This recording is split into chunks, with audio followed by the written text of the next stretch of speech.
I'm going to kind of do a quick recap of this morning and kind of what I did wrong and what I could do better.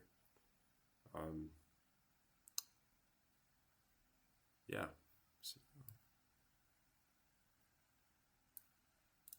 So going into the day, kind of noticed we have this giant gap right here, and we sweep this high.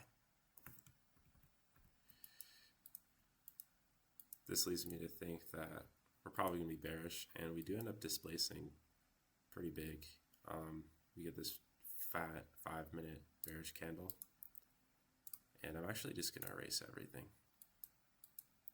make things more simple. And another thing I like to add is that we did have an SMT. I'm going to mark it out on the 5-minute. I think it looked better there. And this is just bearish all around. I'm open to shorts right now. You know, they're at 4-hour gap and kind of already sweeping that liquidity. The only really place that I'm open going is down. So now that we have the SMT marked out, we displace down. We get a retrace on this 2-minute. So keep in mind when I'm watching this, I anticipated maybe we would get a retrace up, which is kind of why I was a little reluctant and didn't end up entering on this trade. But we do end up getting a nice retrace there. Sorry, I have to scroll back all the way because it's been a while since the morning. Anyways, we end up getting a nice 30-second inversion right here. And I would have entered off of this, but I don't know why. I guess I don't have enough confidence in my model yet. I need to keep back testing. But yeah, so if I had entered, would have been right there. And, you know, obviously I'm biased now because I do know we end up retracing back into a 5-minute gap. This right here. But I probably would have looked at the 2-minute and said, this would probably be enough space kind of in the middle of this gap and the bottom of this wick right here, or maybe even the end of the body of this candle. So kind of the main mistake I made today was when marking out my draws, I did not think about it enough. For some reason, I've been marking them way too wide, or just too far away from where price actually is a lot of the time. I'm not saying that that's not where draws are sometimes, but you know, the only one I had marked out was right here, and I didn't really think about this low sitting right there.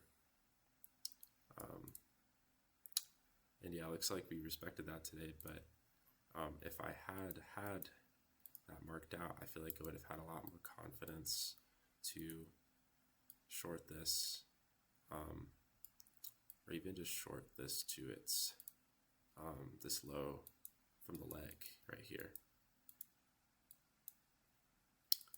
But I didn't. But let's say hypothetically I did get a nice short right here. Would have played out very nicely. But I didn't enter off of that.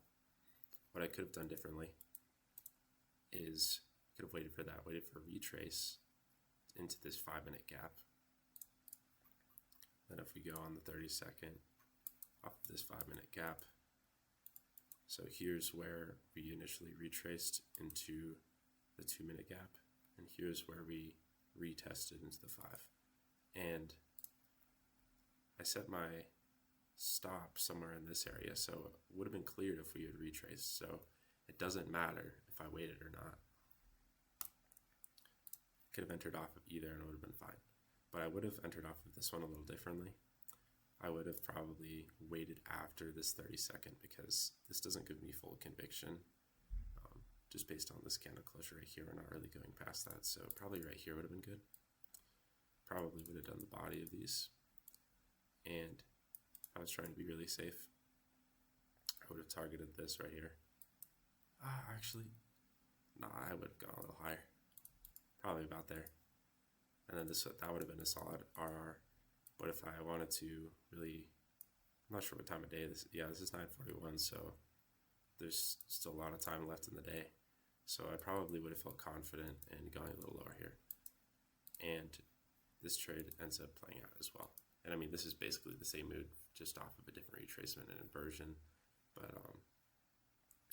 yeah, this is what really stuck out to me today. Should have taken it. I don't know what I was thinking this morning, but yeah. I'm making this YouTube channel to kind of journal my progress. Like, I've always thought it'd be really cool to make videos and do fun stuff like that. But I'm always like, when I'm profitable and making big bands. But I think right now I'm just using it as a tool to reflect and document my progress and improve. So anyways, thanks for watching, if you did.